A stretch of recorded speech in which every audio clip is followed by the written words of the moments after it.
এই লোক ভেড়ার পিছনে একটা বাড়ি মারে, চামড়া জায়গাতেই আছে কিন্তু ভেড়া বের হয়ে গেছে। ভাই এইটা মুরগি না অন্য কিছু? আমার সাদা মনে প্রশ্ন, এই মুরগি টয়লেট করে কয়বার? এইটা হচ্ছে ডিজিটাল হাঁস। ভাই হাঁসের চামড়া কলার মতো ছিলতেছে। এই যে দেখেন, গাছের উপরে ফল নাই কিন্তু গাছের নিচে ফলের 14 গোষ্ঠী। এখন আর ইট সিমেন্ট দিয়ে বাড়ি বানাইতে হবে না, দোকানে যান একটা বাড়ির বক্স কিনেন, তারপর জমির মধ্যে এনে ফালাই দেন, সেকেন্ডে বাড়ি হাজির। তোরাই থাক ভাই, দেশের সব ইঞ্জিনিয়ার আর বিজ্ঞানীদের নিয়ে আমি উগান্ডায় চলে গেলাম। এই কাঠঠোকরা পাখি দেখতে পাই ডিমের ভিতরে তার বাচ্চা সেই চিলমুড়ে আছে, এটা দেখে বলদে সেই খুশি হয়। তারপরে ডিমটা ভাঙার চেষ্টা করতেছিল কিন্তু কোনো মতে ডিমটা ভাঙতেছিল না। रुक तेरे को बताते। তো পাখি ডিমকে ঠুকরাইতে শুরু করে।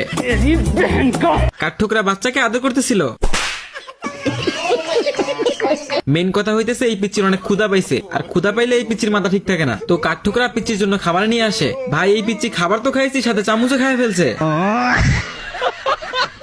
তো পিচ্চি খাবার না পেয়ে পাগল হয়ে গেছে, মানে সামনে যা পাইতেছে তাই খাইয়ে ফেলতেছে। কাঠঠোকরা বুঝতে পারতেছে না কি করবে। তারপরে পিচ্চিকে একটা হাতুড়ি এনে খেতে দেয়। পিচ্চি হাতুড়ের হাতল খেয়ে হাতুড়ের মধ্যে আটকে পড়ে।